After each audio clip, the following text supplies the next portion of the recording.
इतक्या सुंदर शहराची वाट आणण्याचं काम आणि तिथे बाजूला गाड्या उभ्या राहतात, ट्रॅफिक जाम होतं.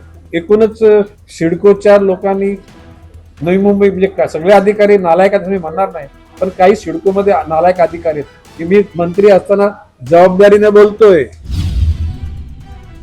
मुंबईमध्ये शिरतानाच त्या ठिकाणी वाशीच्या पुलाखाली 400-500 लोकांची वस्ती आहे. माणुसकी म्हणून त्या ठिकाणी त्यांना राहायला काहीतरी निश्चित संधी मिळाली पाहिजे. परंतु ज्या शहराला नावलौकिक आहे अशा शहराच्या प्रवेशद्वारावर जर अशा प्रकारची ज्याच्या अंगावर अर्धांग उघडं असतं अशा प्रकारची तिथे स्थिती असते. म्हणून माननीय तिथले उपायुक्त यांना मी फोनवरून सांगितले आणि आयुक्तांशी संपर्क करायला सांगितलेलं आहे. माननीय श्री अमितजी काळे आणि त्यांना सांगितले की त्यांना नोटिसा द्या, तिथल्या कलेक्टरना कळवा आणि इथून नवी मुंबई महापालिकेने खर्च करून त्यांना आपापल्या गावी पाठवण्याची व्यवस्था करावी. या नवी मुंबई शहरामध्ये लोकांचं असं म्हणणं आहे की त्या ठिकाणी काही ड्रग्ज, काही दारू पिण्याचे, काही विविध गुन्हेगारी स्वरूपाचे लोक सुद्धा त्या लोकांच्या मध्ये मिसळलेले आहेत. तर हा शहराला धोकाच आहे आणि म्हणून माननीय आयुक्त आणि पोलीस उपायुक्तांना सांगितलेले आणि गरज पडली तर पोलीस आयुक्तांशी पण बोलेन मी. आणि जेणेकरून अशा प्रकारच्या चुकीच्या पद्धतीनं वास्तव्य करणाऱ्या लोकांना इथून त्यांना एकदा चांगले लोक असतील, ते बेघर असतील तर त्यांना शेल्टर होममध्ये सुद्धा ठेवण्याची व्यवस्था करण्याची निश्चितपणे सांगण्यात येईल. आता नुसत्या वाशी स्टेशनला नाही, सिहोर स्टेशनला पण आहे, कोपर करण्याला 1 दिवसाकरता 2 दिवसा कोणी सुद्धा सांगितलं ठीक आहे. परंतु जर 12 महिने 24 तास जरी असे लोक राहतील तर शहराची विद्रुपता होते.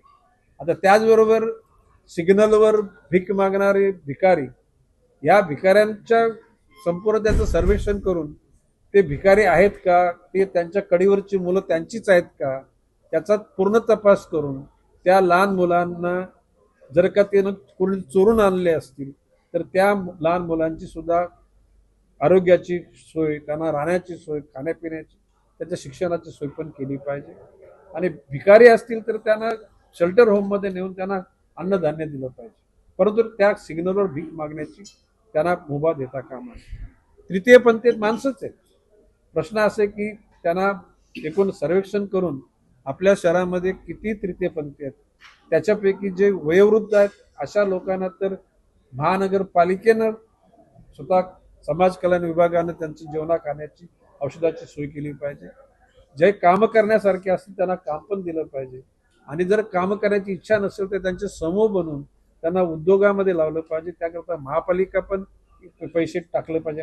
समाज कल्याण विभागाने गरज पडली CSR फंडामधून सुद्धा पैसे टाकले. परंतु तृतीयपंथीयांचा नाक्यावर, सिग्नलवर त्या ठिकाणी राबता नको, भिकाऱ्यांचा नको. आणि आता नवीन फॅशन निघाले, काही फेरीवाले वस्तू विकायला सुद्धा सिग्नलला थांबतात. असे म्हणजे गाड्यांवर ठोकतात की हे घ्या, गजरा घ्या, माल घ्या, कोणी सांगतो पेटी घ्या, कसली कंपास पेटी, रंगपेटी. तर ही परिस्थिती थांबली पाहिजे. भिकारी जे एकूण जे फेरीवाले त्या फेरीवाल्यांचं निश्चितीकरण करून त्या नोडमध्ये, त्या सेक्टरमध्ये, त्या टाईपमध्ये ते गाववाले असतील, झोपडपट्ट्यातले असतील, शहरातले असतील, त्या लोकांना त्यांना रोजगार तिथे उपलब्ध झाला पाहिजे. आणि राऊंड द क्लॉक पोलीसचे लोक, म्हणजे मी त्याला पालकमंत्री असताना आपल्या महापालिकाकरता एक पोलीस स्टेशन आपण निर्माण करत आणि ते अंतिम टप्प्यात आहे. 1 DCP, 2 ACP, 4 PI, 8 PSI, नंतर 200-250 कॉन्स्टेबल आणि मग त्या ठिकाणी वॉर्ड ऑफिसचा एक माणूस आणि पोलीसचा माणूस राऊंड द क्लॉक तिथे 8-8 तासाच्या ड्युट्या करतील. तिथे फेरीवाल्यांना स्थिरावून देणार नाही आणि पुन्हा त्याच्यावर व्हिजिलन्स करणारी गाडी तिथे असेल. एकूण आता सिलफाट्यामध्ये तुम्ही जर गेलात तर तिथे नारळ, फणस, ते कुठे सॉल्ट, कुठेतरी मीठ विकणार अशी लाईन लागलेली असते. ते नारळ सोललेले तिथेच पडलेले असतात. इतक्या सुंदर शहराची वाट आणण्याचं काम आणि तिथे बाजूला गाड्या उभ्या राहतात, ट्रॅफिक जाम होते. आता एकूणच सिडकोच्या लोकांनी नवी मुंबई म्हणजे सगळे अधिकारी नालायक आहेत मी म्हणणार नाही, पण काही सिडकोमध्ये नालायक अधिकारी आहेत की मी मंत्री असताना जबाबदारीने बोलतोय. अपोलो हॉस्पिटलच्या बाजूला मी जस्ट जात असताना तिकडे एक पत्रे लावलेले मी बघितले आणि आतमध्ये डोकावून बघितल्यानंतर तिथे 80% झाडं आहेत आणि पाठीमागून तिथे पोकलेन लागलेला आहे. कुठल्या तरी एका कुठली कंपनी लेवा पाटील कन्स्ट्रक्शन. हे बघा, गेली 95 सालापासून या नवी मुंबई शहराचा सत्ताधीश पार्टीचा मी सल्लागार, त्याच्यामध्ये कधीही डिस्कंटिन्यू कधी झालेले नाही. ज्याला प्रशासकीय कालखंड होता त्याला सुद्धा आयुक्तांना बोलून मी प्री मान्सूनच्या बैठका घेतल्या. आपल्याला कल्पना आहे की त्यावेळच्या क्वारी परिसरामध्ये दगड उघडा करावा म्हणून माती वरच्यावर काढली जायची आणि तशा प्रकारे ती वरती बांध केली जायची. सुरबा परिसरामध्ये तशा प्रकारचं पाणी साठल्यानंतर जो मातीचे जो रेला आला त्यामध्ये काही झोपड्या वाहून गेल्या, काही लोकांना मृत्यूला सामोरं झालं.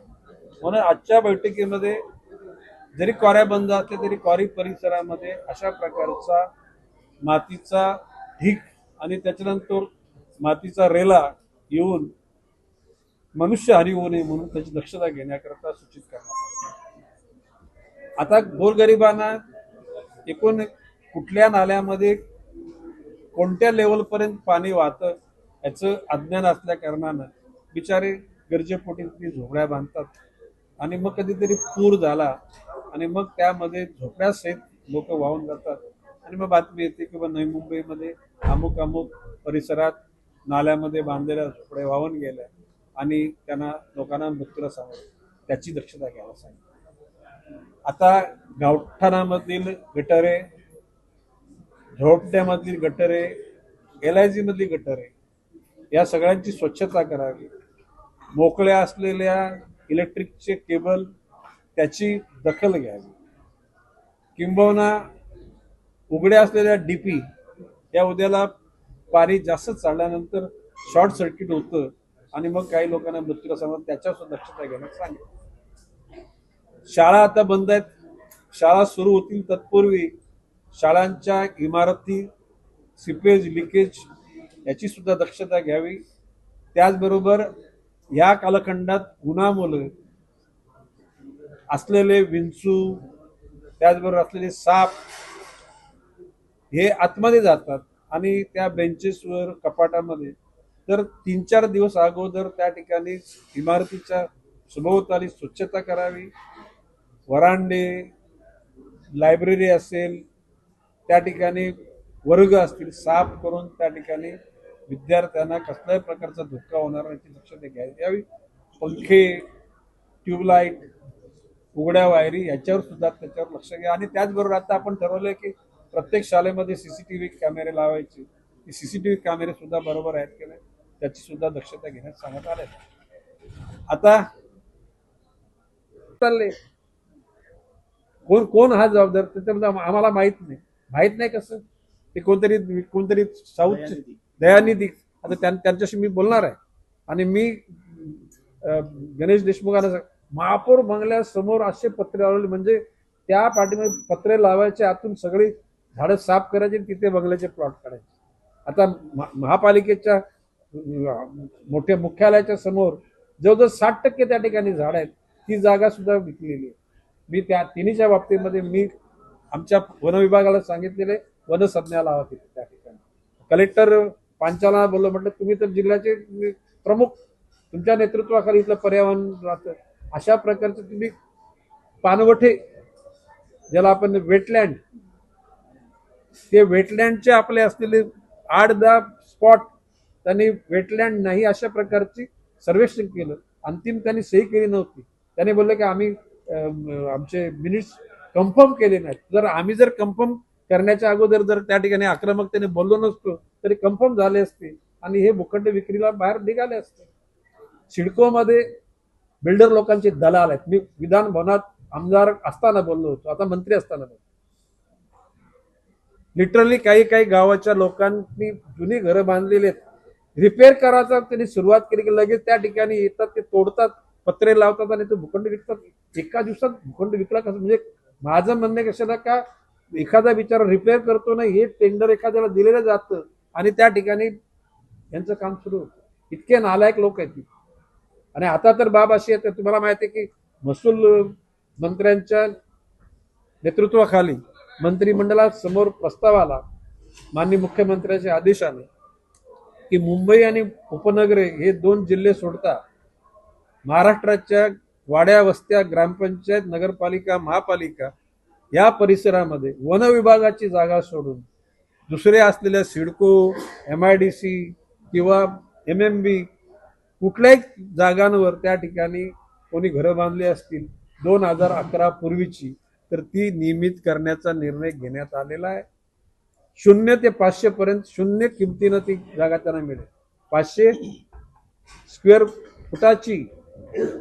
त्याचबरोबर 500 ते 1000 रेडी रेकनरच्या 10% आणि पुढे 1000 ते 1500 परत रेडी रेकनरच्या 20%.